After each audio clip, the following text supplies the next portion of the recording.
The maintenance bay of Star Station Nexus hummed with the constant drone of recyclers and air scrubbers. Jake Morrison pushed his cleaning cart between the towering alien vessels, his worn jumpsuit marking him as one of the lowest-ranking humans on the station. The fabric had seen better days, patched in 3 places, and faded from its original blue to a dull gray that matched the metal corridors he spent his days navigating. To the Kethmar trade delegation discussing their business nearby, Jake was invisible. Their crystalline forms clicked and chimed as they spoke in their native tongue, occasionally glancing at the human with what could only be described as dismissive amusement. The Kethmar stood nearly 8 feet tall, their bodies resembling living gemstones that caught and reflected the station's harsh lighting. Their leader, Administrator Zek Thul, wore ornate brass fittings that marked his high rank in their society. The humans continued to surprise me with their simplicity, Zek Thul chittered to his companion, switching to Galactic Standard so the other species present could understand. His voice carried the musical quality common to his people, but with an undertone that suggested he found the topic amusing rather than interesting. Ambassador Tila of the Vorin nodded her massive head in agreement. The Vorin were bear-like creatures covered in thick purple fur, known throughout the galaxy for their strength and military prowess. Tila's amber eyes tracked Jake's movements as he methodically cleaned around their ships. Their physical limitations are quite apparent. This one can barely lift our standard equipment containers. Jake continued his work, carefully wiping down the sensor arrays of a small Drakmari scout ship. His movements were precise and thorough, though he appeared to be paying no attention to the conversation happening just a few meters away. The Drakmari vessel was a sleek thing, its dark hull designed for speed and stealth. Even while docked, it seemed to absorb light rather than reflect it. I heard they applied for membership in the Galactic Defense Coalition again, added Captain Mordun, a Scolari warrior whose reptilian features were enhanced by ritual scars marking his victories in combat. His species were known as excellent fighters, their reflexes and tactical thinking making them valuable allies. The Council rejected them for the 4th time. Apparently, their combat assessments were inadequate. The group shared what passed for laughter among their respective species. The Kethmar's crystalline bodies rang like distant bells, while Telia's deep rumble mixed with Mordun's hissing chuckle. To them, humanity's repeated failures to gain military recognition were a source of ongoing entertainment. Jake finished with the scout ship and moved to a larger vessel, this one belonging to a Zephyrian merchant house. The Zephyrians were tall, graceful beings with pale blue skin and large, multifaceted eyes that seemed to see everything. Their ships reflected their aesthetic preferences, with flowing lines and surfaces that seemed to shift color depending on the viewing angle. Perhaps they should stick to maintenance and service work, suggested Merchant Prince Veltar, his voice carrying the melodic accent of his homeworld. They seem adequately suited for such tasks. Not everyone could be a warrior or explorer. As if on cue, Jake's cart bumped against a support strut, causing several cleaning supplies to clatter to the floor. He quickly knelt to gather them, his face reddening slightly with embarrassment. The aliens observed this with the detached interest one might show watching a child struggle with a simple task. Clumsy as well, Mordun observed. Their coordination is quite poor compared to proper species. Administrator Zekthal accessed his datapad with a gesture, crystalline fingers dancing across the holographic display. According to station records, this particular human has been here for 3 standard years. Maintenance classification level 2. No notable commendations or advancement. 3 years of menial labor, Tila mused. How perfectly human. Jake had moved on to checking the docking clamps on a Kethmar heavy cruiser. The vessel was magnificent, its hull composed of the same crystalline material as its creators, but engineered for both beauty and function. Weapons ports were disguised as decorative elements, and the ship's surface could shift opacity to blend with space itself when needed. The human worked steadily, running diagnostic checks on the clamps with a small handheld scanner. To the watching aliens, he appeared to be following a simple checklist, the kind of routine maintenance any minimally trained technician could perform. They saw careful movements and basic competence, nothing more. The humans submitted another proposal last week. Veltar mentioned casually something about contributing to frontier exploration efforts. They claimed to have developments in long-range scanning technology. This drew genuine interest from a group. Advanced scanning technology was highly valued, especially in unexplored regions where unknown threats might lurk. Impossible, Mordun said flatly. Their technology level is decades behind the rest of the galaxy. They've only had faster-than-light travel for 50 of their years. Agreed, Zekthul chimed in. We've analyzed their submitted technical specifications repeatedly. Standard subspace arrays with minor modifications. Nothing revolutionary. Ambassador Tila shifted her considerable weight, causing the deck plating to creak slightly. The council was right to dismiss their proposal. False claims of technological advancement to gain political standing. It's underhanded. Jake had finished his inspection of the cruiser and was now working on a small personal vessel belonging to one of the Drachmary diplomats. This ship was even sleeker than the Scout, designed for a single occupant and built for speed rather than comfort. Its owner, Subcommander Crixenel, watched the human work with barely concealed irritation. "Be careful with that scanner, human," Crixenel called out, his voice carrying the slight his common to his species. "That ship is worth more than your entire planet's gross domestic product." Jake paused in his work and turned toward the Drachmary with what appeared to be nervous respect. "Yes, sir. I'll be extra careful." The response drew more amusement from the gathered aliens. The humans' deference confirmed their preconceptions about humanity's place in the galactic hierarchy. "At least they know their station," Captain Mordun observed approvingly. As Jake continued his rounds, the conversation shifted to other matters. Trade negotiations, territorial disputes, and military exercises dominated the discussion. These were the concerns of advanced civilizations, far beyond the scope of humanity's limited influence. The maintenance shift was nearly over when alarms began blaring throughout the station. Emergency lighting bathed the docking bay in red, and automated voices began announcing the crisis in multiple languages. "Attention, all personnel. Unknown vessels detected on long-range sensors. Configuration suggests hostile intent. All military personnel report to battle stations. All civilians proceed to designated emergency shelters."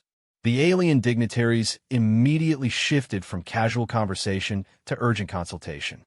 Their various devices and communicators activated simultaneously as they sought information about the threat. "How many ships?" Administrator Zekthul demanded of his aide. "Initial scans suggest 12 vessels, sir. Configuration unknown. They're not in any database." Ambassador Tila was already coordinating with her ship's crew. "My vessel is armed, but not equipped for extended combat. We should consider evacuation." Captain Mordun studied his tactical display with growing concern. "These signatures are unusual. The energy readings don't match any known propulsion systems." Jake had stopped his cleaning routine and stood quietly near his cart, watching the aliens react to the crisis. His earlier nervousness seemed to have faded, replaced by an odd calm that none of the others noticed in their urgency. The station's commander, Admiral Cortex of the Zephyrian Navy, arrived in the docking bay with his security detail. His pale blue skin had taken on a darker hue, indicating stress or anger in his species. "All vessels will remain docked until we assess the situation," he announced. "Unknown contacts are maintaining course toward the station. Estimated time to weapons range, 43 minutes. "Admiral," Zekthul approached the commander with barely contained panic. "My delegation requests immediate evacuation. We have sensitive trade negotiations that cannot be interrupted by. No one leaves until we understand what we're facing." Admiral Cortex cut him off. "These ships appeared on our sensors without warning. Their technology is unknown." Jake quietly moved his cleaning cart to its designated storage area and began securing the equipment. His movements were methodical and unhurried, in stark contrast to the increasing urgency around him. Merchant Prince Veltar was studying his own sensor readings with growing alarm.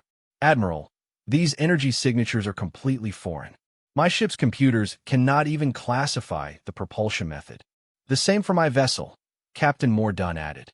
"Whatever these beings are, they're using technology we've never encountered." As the minutes ticked by, more details emerged. The unknown ships were larger than anything in the station's current defensive fleet. They moved with purpose, maintaining perfect formation despite traveling at speeds that should have made coordination impossible. 30 minutes to weapons range, announced the station's tactical officer. Admiral Cortex made his decision. All military vessels will form defensive positions around the station. Civilian ships will dock at the far pylons and prepare for possible evacuation. The docking bay erupted in controlled chaos as crews rushed to prepare their ships. Weapon systems came online, shields activated, and communication arrays opened channels to fleet command. Jake finished storing his equipment and stood quietly near the wall, apparently forgotten in the rush of military preparations. He pulled a small device from his pocket, something that looked like a standard communicator, but with subtle modifications that would escape casual notice. "Unknown vessels. This is Star Station Nexus. Admiral Cortex broadcast on all frequencies. You are approaching a sovereign station. Please identify yourselves and state your intentions." The response came not in words, but in action. The unknown ships suddenly accelerated, their formation spreading into an attack pattern that any military officer would recognize as the prelude to assault. "All ships, defensive positions now," the Admiral commanded. As the alien vessels around him powered up for what could be their final battle, Jake Morrison pressed a hidden sequence on his modified communicator. The device emitted a brief, coded transmission that would have been undetectable to standard sensor arrays.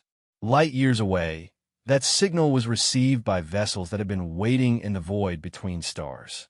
Ships that carried no alien crew members, bore no crystalline hulls or decorative designs.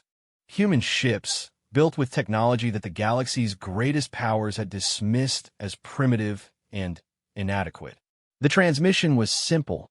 Package confirmed. Initiate Phase 2. In the docking bay of Star Station Nexus, Jake Morrison continued to stand quietly against the wall, just another overlooked human in a crisis that was about to reshape everything the galaxy thought it knew about humanity's capabilities. The first shots were fired 17 minutes later, but they came from neither the station's defenders nor the mysterious attackers. They came from ships that appeared on sensors like ghosts, materializing from what had seemed to be empty space with technology that made stealth fields look primitive by comparison. The galactic powers were about to learn that the humans they had so casually dismissed had been preparing for this moment far longer than anyone could have imagined. And the quiet maintenance worker they had ignored was about to reveal exactly who he really was. The human ships that materialized around Star Station Nexus defied every assumption the galactic powers held about Earth's technological capabilities. Where alien vessels relied on massive engines and complex energy systems that could be detected across star systems, these ships seemed to bend space itself around them, emerging from what appeared to be empty void without warning. Admiral Cortex stared at his tactical display in disbelief. 12 new contacts had appeared in perfect formation around the station, their energy signatures unlike anything in his extensive military database. "How did they get past our sensors?" "Sir," his tactical officer's voice carried a tremor of uncertainty. "The computer systems are showing impossible readings. These ships are registering as background radiation until they move. Then they appear solid. It's as if they can control how space itself perceives them." In the docking bay, Jake Morrison continued to stand quietly near the wall, but his posture had subtly changed. The nervous deference he had shown earlier was gone, replaced by the calm alertness of someone accustomed to command situations.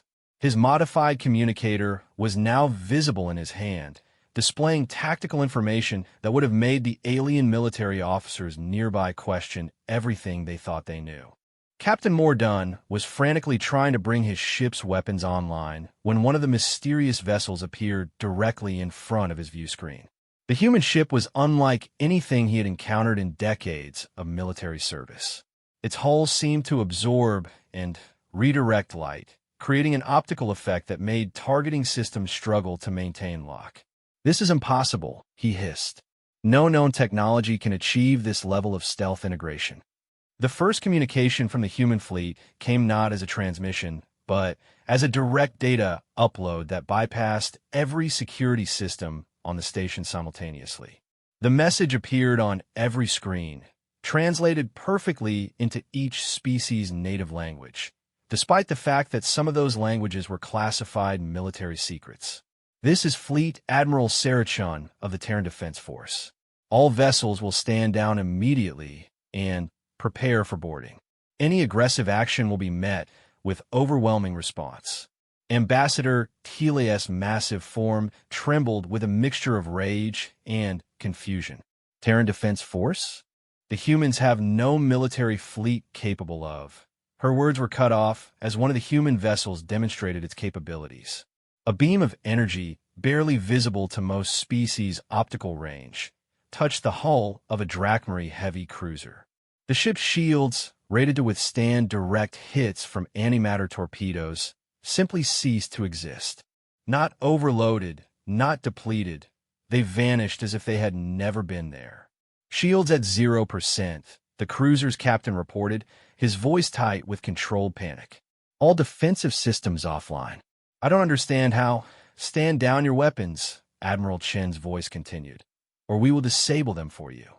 This is your only warning." Jake Morrison stepped away from the wall and walked calmly toward the center of the docking bay. As he moved, he began removing components from his maintenance uniform. The worn fabric peeled away to reveal advanced combat armor underneath, its surface incorporating the same light-bending technology that made the human ships so difficult to track. Administrator Zek Thull watched this transformation with growing horror. The serval maintenance worker was revealing himself to be something entirely different. What are you?" Jake paused in his preparations and looked directly at the crystalline alien. When he spoke, his voice carried the authority of someone accustomed to being obeyed without question. "Commander Jake Morrison, Terran Intelligence Corps.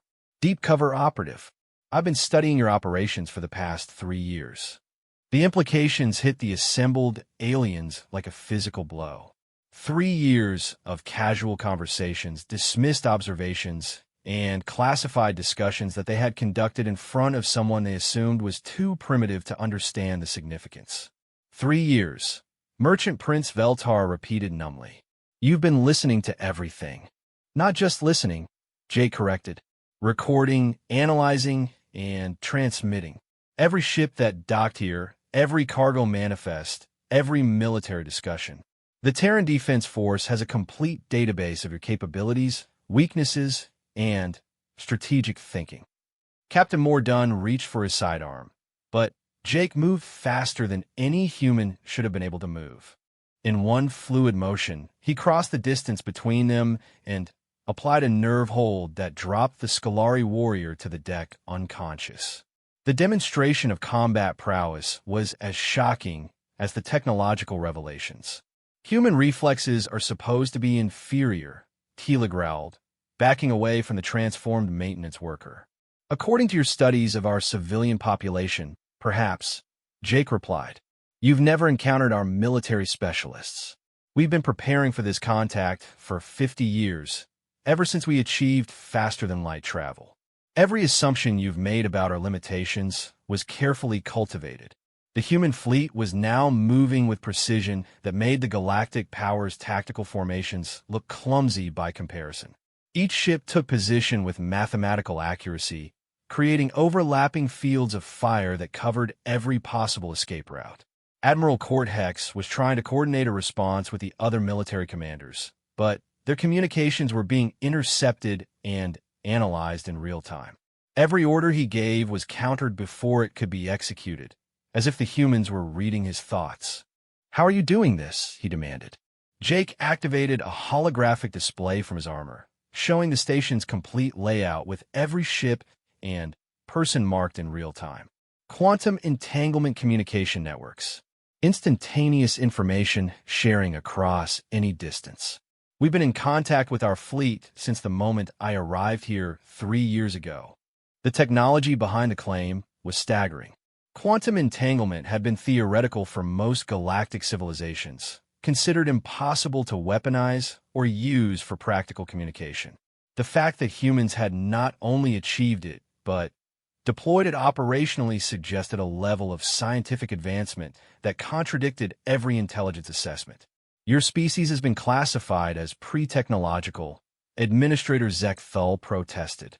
"Your submitted technical specifications were primitive." "Deliberately so," Jay confirmed. "We've learned from studying galactic history. Advanced civilizations tend to eliminate potential threats before they can develop. We chose to appear harmless until we were ready to reveal our true capabilities."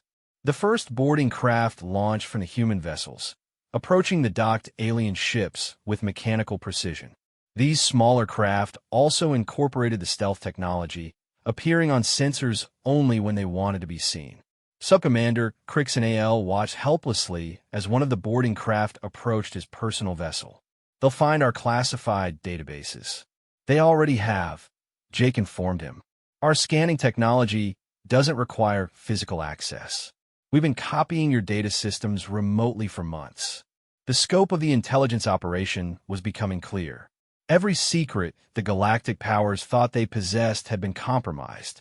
Military codes, technological specifications, trade routes, diplomatic communications, all of it had been flowing to Earth while they dismissed humanity as irrelevant.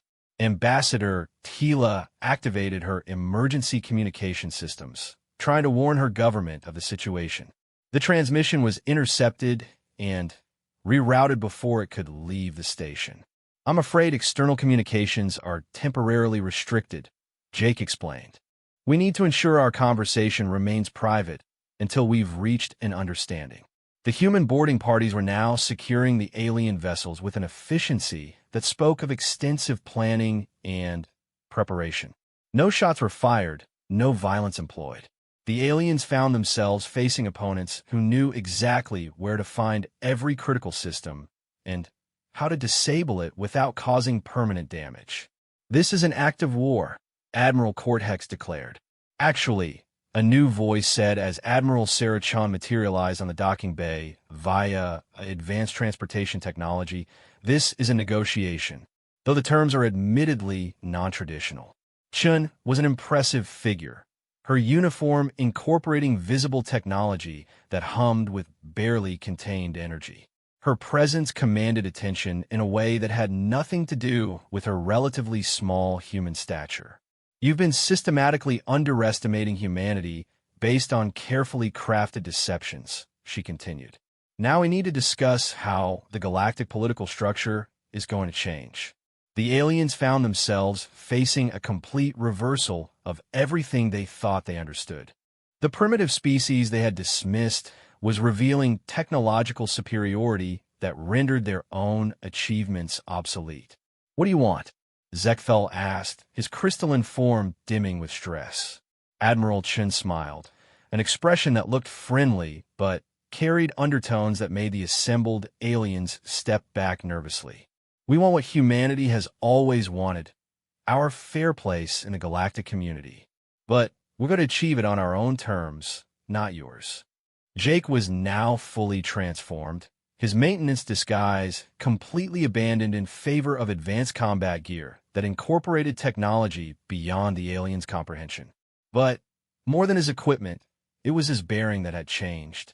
This was clearly a man accustomed to command, someone who had been playing a role for 3 years while gathering intelligence that would reshape interstellar relations. The Galactic Defense Coalition will be receiving a new membership application from Earth, Admiral Chen announced. This time, the response will be different. The demonstration of human capabilities was just beginning, but Already the aliens were realizing that their preconceptions about humanity's place in the galaxy had been catastrophically wrong. The species they had dismissed as primitive maintenance workers was about to reveal the true extent of their preparations for galactic contact. And Commander Jake Morrison, the man they had ignored for 3 years, was about to become the most important intelligence asset in their history. Admiral Sarah Chen's presence transformed the atmosphere in the docking bay from confused panic to tense anticipation. She moved with the confidence of someone holding all the advantages, while the assembled alien dignitaries struggled to process the complete reversal of their situation. For the past 50 years, Chun began, her voice carrying to every corner of the bay through speakers that had somehow integrated themselves into the station's communication system. Humanity has been conducting the most extensive intelligence operation in galactic history. Every rejected application to the Defense Coalition, every trade negotiation, every casual conversation has been part of a carefully orchestrated information-gathering campaign. Commander Jake Morrison stood beside his superior, no longer bothering to conceal his true nature. His transformation from maintenance worker to intelligence operative was complete, but more shocking was the realization of how thoroughly he had deceived everyone around him. 3 years of observations, Jake reported, accessing data from his combat armor systems. Complete tactical assessments of 17 different species' military capabilities. Detailed analysis of political structures, economic dependencies, and technological weaknesses, all transmitted to Earth via quantum entanglement networks. Administrator Zek Thull's crystalline form pulsed with rapid color changes, indicating extreme agitation in his species. This is impossible. Our security protocols would have detected any long-range communication systems. Your security protocols were designed to detect technology you understand, Admiral Chen replied. Quantum entanglement operates outside conventional space-time limitations. The communication occurs instantaneously across any distance without generating detectable emissions. Captain Mordun had regained consciousness and was slowly pulling himself upright, his reptilian features still showing the effects of Jake's nerve strike. Human combat capabilities were assessed as minimal, he said weakly. Based on studies of our civilian population and carefully staged demonstrations, Jake confirmed. Every physical test your species conducted was performed by volunteers who followed specific limitations. You never encountered our actual military specialists. To demonstrate the point, Admiral Chun gestured to one of her accompanying officers. The human woman stepped forward and, without apparent effort, lifted a cargo container that 3 Voran laborers had struggled to move earlier. The container weighed nearly 2 tons, yet she handled it as if it were empty. Genetic enhancement programs, Chen explained as the aliens watched in stunned silence. 50 years of careful development in isolation. While you dismissed us as primitive, we were rebuilding humanity from the ground up. Ambassador Tila backed against the wall, her massive form trembling. Anunsaomans. How many of your people possess these capabilities? Our entire military force. Admiral Chun answered simply. Approximately 12 million active personnel, all enhanced beyond baseline human parameters. Faster reflexes, greater strength, improved cognitive processing, and extended lifespans. The numbers were staggering. Most galactic civilizations maintain military forces numbering in the thousands, relying on superior technology rather than sheer numbers. The concept of 12 million enhanced soldiers was beyond anything they had prepared for. Merchant Prince Veltar was studying his personal scanner, trying to analyze the technology visible in the human equipment. These energy readings are unprecedented. What power source are you using? Controlled fusion at the molecular level, Jake replied. Every piece of equipment carries its own miniaturized power plant. No external energy dependencies, no supply chain vulnerabilities. The implications were revolutionary. Galactic warfare was often decided by logistics, the ability to maintain energy supplies and equipment functionality across interstellar distances. Self-powered technology, eliminated those limitations entirely. The stealth systems alone represent a paradigm shift, Admiral Chen continued. Our ships don't hide from sensors. They control what sensors detect. Active manipulation of electromagnetic spectra across all known detection methods. Subcommander Crixenel attempted to access his ship's defensive systems remotely, hoping to at least gather intelligence on the boarding parties that had taken control. His interface showed all systems operational, but none responded to his commands. Your ship is fine, Jake assured him. We've simply inserted ourselves into the control pathways. Every system believes it's functioning normally, but we're filtering the commands.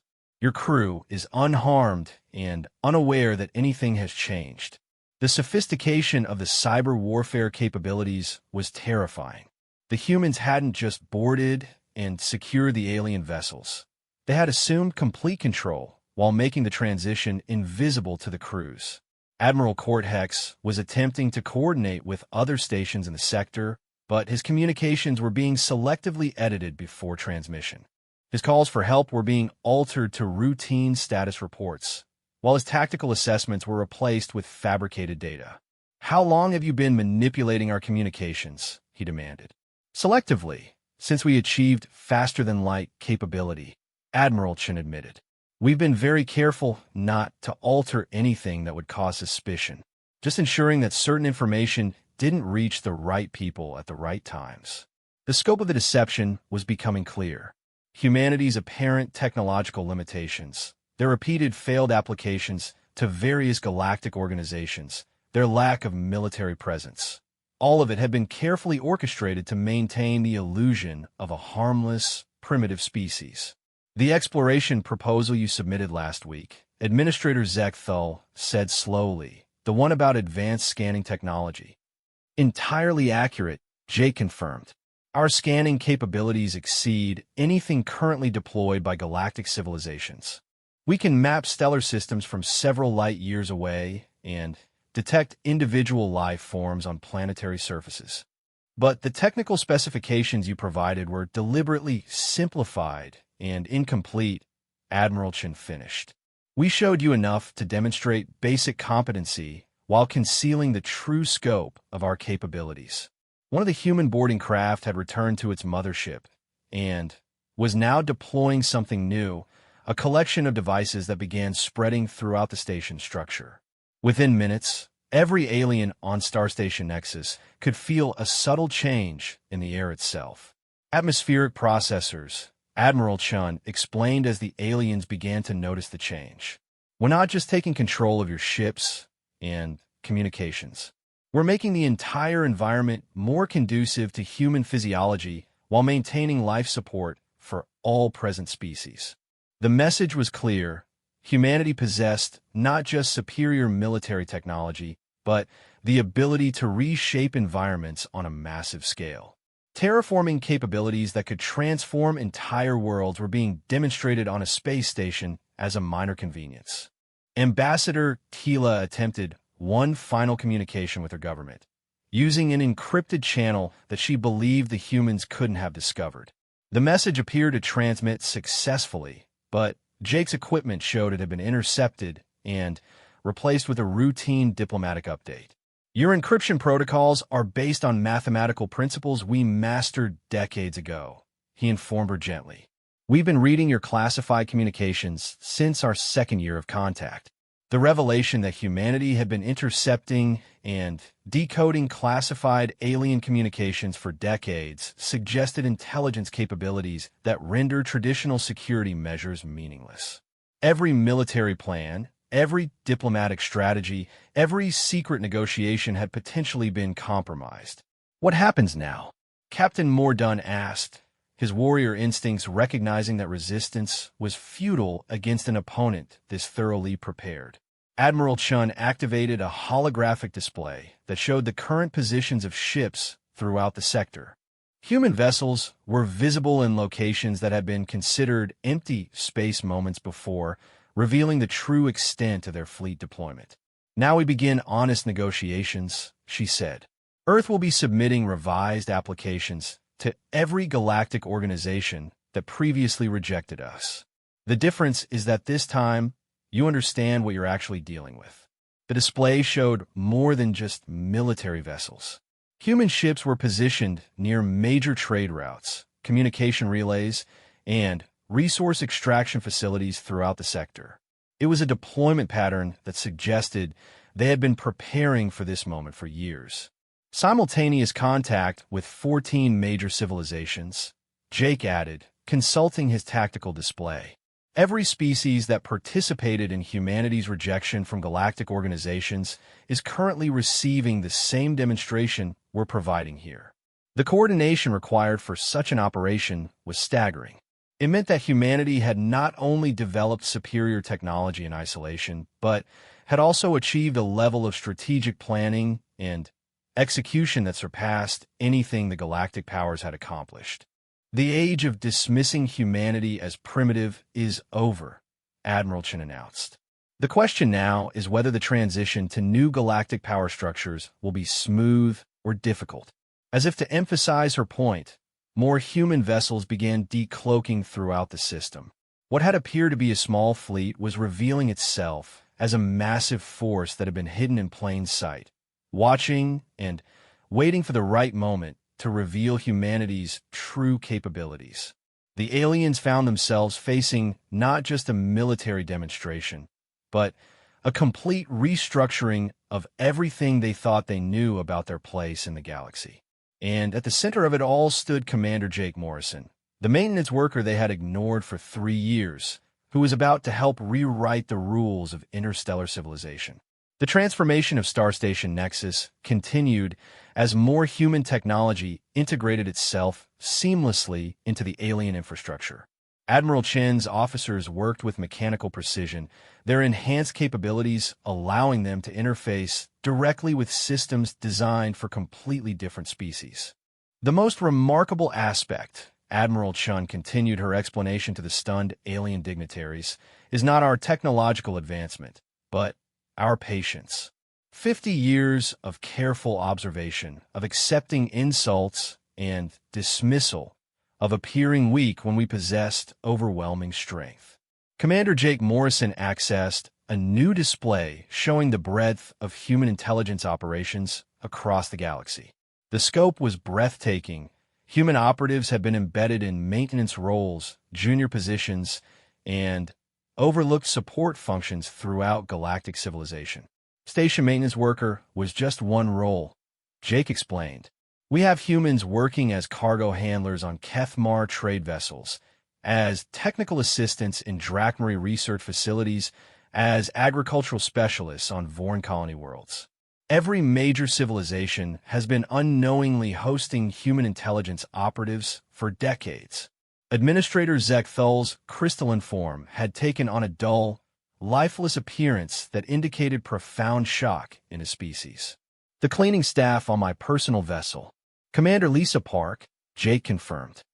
Specialist in xenobiology and chemical warfare. She's been documenting Kethmar physiological vulnerabilities for the past 4 years while maintaining your ship's environmental systems. The realization that their most trusted support staff might be enhanced human operatives sent waves of paranoia through the assembled aliens. Every casual conversation, every unguarded moment, every piece of sensitive information shared in the presence of seemingly harmless humans had been potentially compromised. Captain Mordun struggled to his feet, his combat instincts warring with the growing recognition that resistance was futile. How many of your people are embedded in our societies? Approximately 40,000 active operatives across all major civilizations, Admiral Chun answered matter-of-factly. Each one enhanced, trained, and equipped with technology your security systems cannot detect. The numbers were staggering.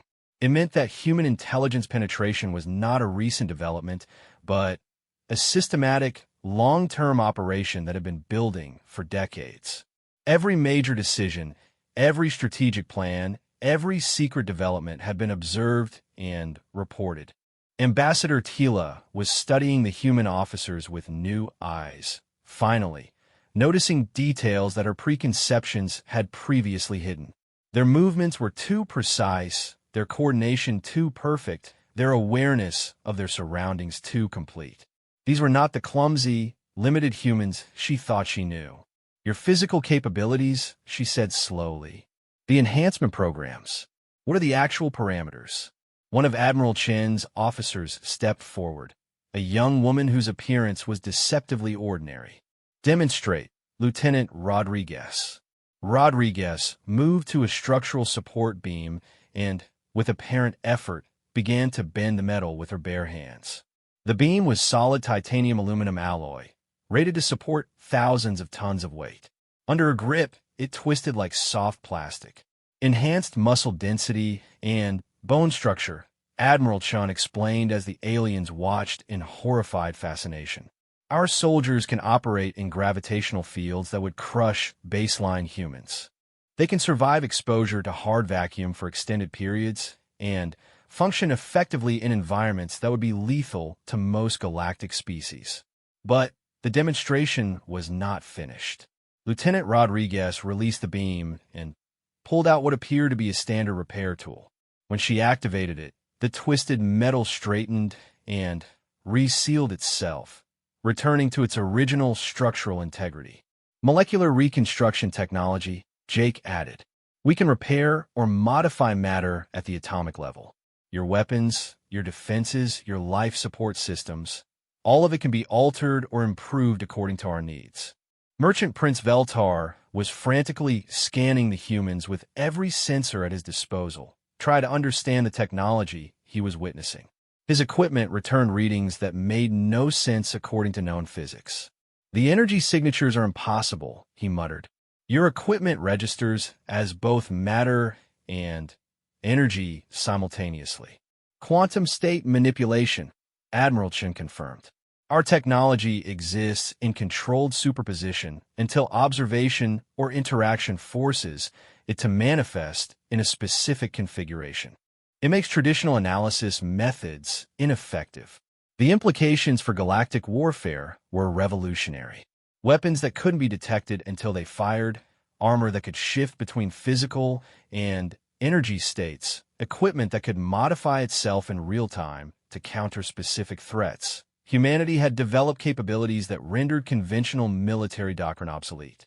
Subcommander Crixenel was attempting to contact other Drachmarie vessels in the sector, hoping to organize some form of response to the human demonstration. His communications were getting through, but the responses he received were increasingly alarming. Admiral, he called to Court Hex. Report from across the sector indicates similar situations. Human vessels have revealed themselves near every major installation. Fleet Command estimates we're facing over 300 previously undetected ships. Admiral Chen nodded approvingly. Phase 2 of our contact protocol involves simultaneous revelation across multiple strategic locations. We wanted to ensure that our capabilities were clearly demonstrated before any government could organize a military response. The coordination required for such an operation was beyond anything the galactic civilizations had achieved. It suggested not just superior technology, but also strategic planning capabilities that operated on timescales and scales that dwarfed conventional military thinking. The unknown vessels that triggered this alert, Admiral Cortex said with growing comprehension, they were part of your demonstration. Automated probes designed to test your response capabilities, Jake confirmed. We needed to observe your defensive procedures and command structures under stress conditions. The data has been invaluable for refining our tactical assessments.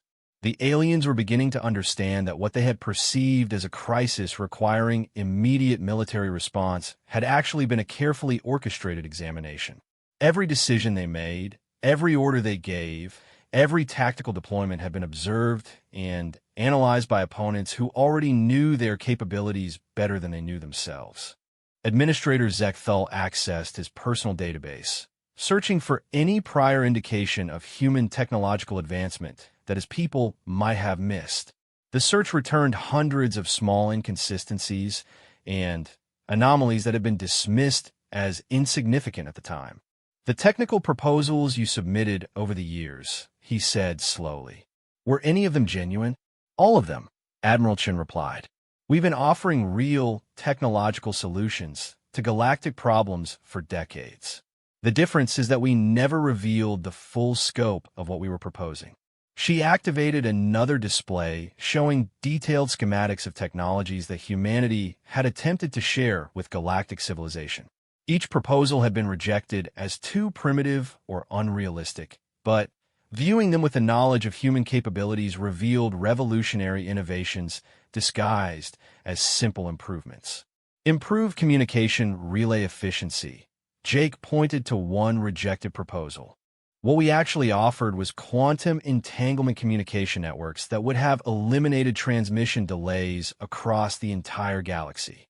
Enhanced scanning resolution for deep space exploration. Chun indicated another. We proposed sensor arrays capable of detecting individual asteroids in star systems dozens of light-years away. Agricultural optimization for low-resource environments, Rodriguez added. Molecular food synthesis that could end hunger on any world regardless of environmental conditions. The pattern was clear. For decades, humanity had been offering technologies that could have revolutionized galactic civilization, only to have them dismissed by species who considered themselves superior. Each rejection had provided valuable intelligence about galactic priorities and prejudices while demonstrating that peaceful integration was not possible under existing power structures. Ambassador Tila was beginning to grasp the full implications of the revelation. You could have revealed your capabilities at any time. You chose to endure decades of condescension and dismissal. We chose to learn everything we could about galactic civilization before making ourselves known as a major power, Admiral Chin corrected. The knowledge we've gained has been invaluable in preparing for this transition. The human fleet continued to reveal itself throughout the system, each new vessel that decloaked adding to the growing demonstration of their true capabilities. What had begun as a small tactical operation was revealing itself as a strategic deployment that had been years in the planning. The question now, Admiral Chun announced, is how quickly galactic civilization can adapt to new realities. Humanity is no longer requesting permission to join your organizations. We're informing you that we will be participating in galactic affairs as an equal power. As if to emphasize the point, reports began arriving from across the galaxy. Human fleets were revealing themselves at major trade centers, military installations, and political capitals. The coordinated revelation was happening everywhere simultaneously, ensuring that no government could claim ignorance or attempt to suppress the information.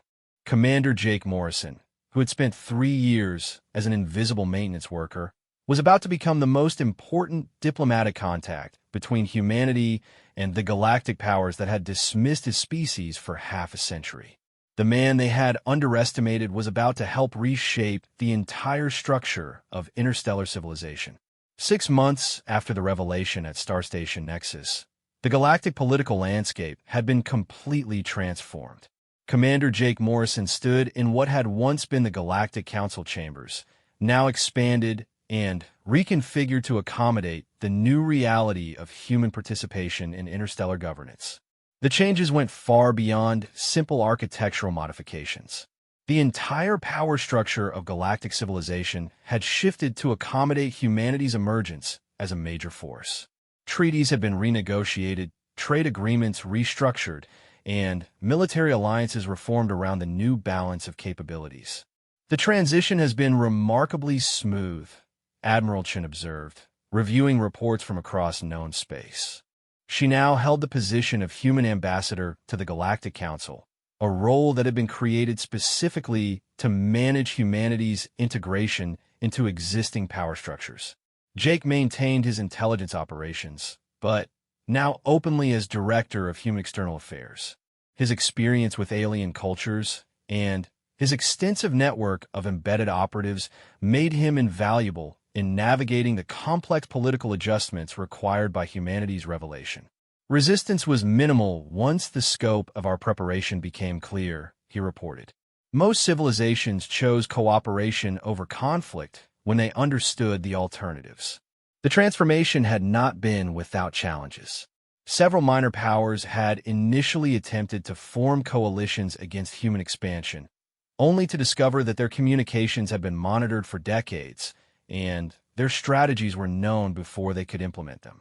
Administrator Zekthal, now serving as liaison between the Kethmar Consortium and human interests, reviewed the economic data from the past 6 months. Trade efficiency has improved by 43% since human technology integration began. Our transport costs have dropped by 60%. The economic benefits of human technological sharing had proven to be one of the most powerful factors in ensuring smooth political transition. Technologies that humanity had offered for decades were now being implemented galaxy-wide, with results that exceeded every projection. The medical applications alone have revolutionized healthcare across 17 species, reported Dr. Sarah Kim, formerly a sanitation engineer on a Vorin Medical Research Station, now director of Human Biological Sciences Exchange. Molecular reconstruction therapy has eliminated most hereditary diseases and extended lifespans across all cooperative civilizations. Ambassador Tila, who had initially been terrified by humanity's revelation, now worked closely with human specialists to integrate advanced agricultural techniques into Vorin colony worlds. Food production has increased by 300% on our frontier settlements. We can now support populations on worlds that were previously considered uninhabitable. The integration process had revealed that many of the galaxy's most persistent problems had solutions that humanity had developed during their decades of isolation. Technologies dismissed as primitive had proven to be revolutionary when properly implemented and understood. Captain Mordun commanded a joint human-Scolari military unit that had successfully resolved 3 border conflicts in the past 4 months. Human tactical analysis capabilities have transformed our approach to conflict resolution. We can now predict and prevent military tensions before they escalate to violence. The military applications of human enhancement and technology had proven especially valuable in peacekeeping operations. Enhanced human soldiers could operate in environments that would incapacitate most species, while their advanced scanning and analysis capabilities allowed for precise intervention in complex situations. Subcommander Crixan worked with human engineers to retrofit Drakmari stealth technology with quantum state manipulation systems. The integration has created capabilities neither species could achieve alone. Our vessels can now achieve true invisibility across all detection spectra. The collaborative development programs have become one of the most successful aspects of human integration. Rather than simply dominating with superior technology, humanity had chosen to work with existing civilizations to enhance their capabilities, creating partnerships that benefited everyone involved. Merchant Prince Veltar coordinated trade routes that incorporated human quantum entanglement communication networks. Instantaneous communication across any distance has eliminated the delays that plagued interstellar commerce. We can now coordinate trade operations across the entire galaxy in real time. The economic transformation had been dramatic. Human communication technology had eliminated the time delays that had limited galactic trade for millennia, while their transportation enhancements had reduced shipping costs to levels that made previously impossible ventures profitable. Admiral Cortex, now commanding a mixed fleet of human and Zephyrian vessels, reviewed the security situation across the galaxy. Piracy has virtually disappeared since human patrol vessels began operating in the major shipping lanes.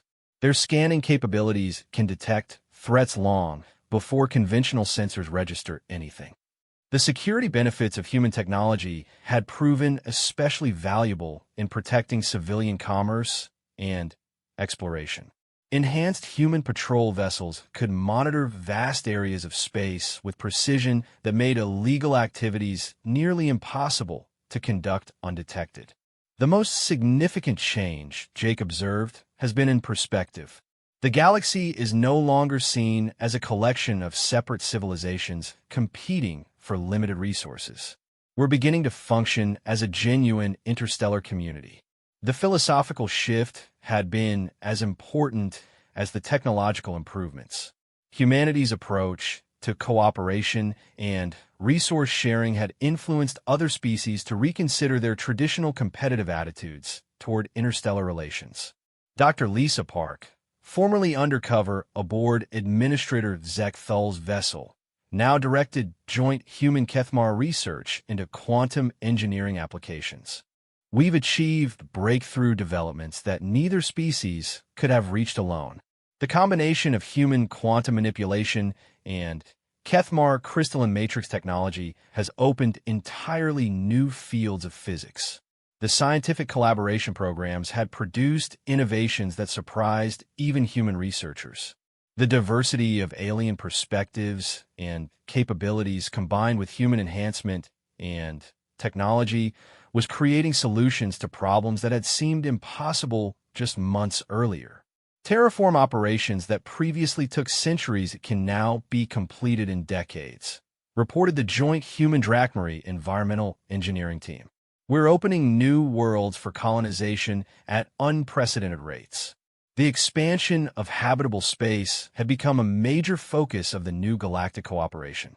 Human molecular manipulation technology, combined with alien environmental expertise, was making previously uninhabitable worlds suitable for diverse species populations. Admiral Chun activated a galactic display showing the current state of interstellar civilization. Human vessels were visible throughout known space, but integrated into mixed fleets rather than operating as separate forces. The change represented a fundamental shift from competition to collaboration. Phase 3 of our integration protocol begins next month, she announced. Joint exploration missions into previously uncharted regions. Human scanning capabilities combined with alien expertise in diverse fields will allow us to expand our understanding of the galaxy at unprecedented rates.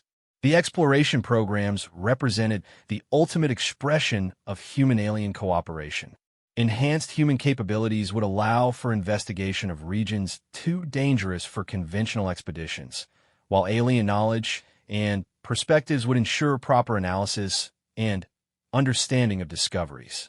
Jake reviewed the intelligence reports from his network of operatives, now operating openly as cultural liaison specialists.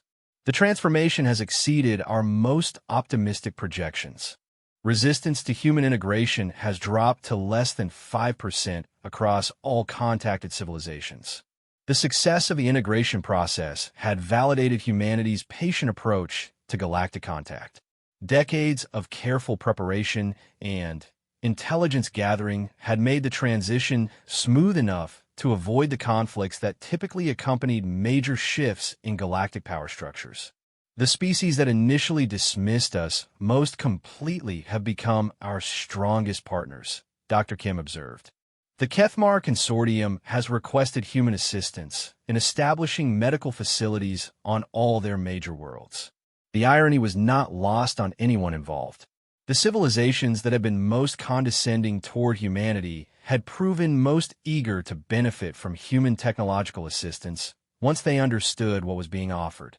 As the meeting concluded, Jake reflected on the transformation that had occurred since his revelation as an intelligence operative 6 months earlier. The maintenance worker who had been ignored and dismissed was now one of the most influential figures in galactic civilization. The next phase will be even more ambitious, Admiral Chin concluded.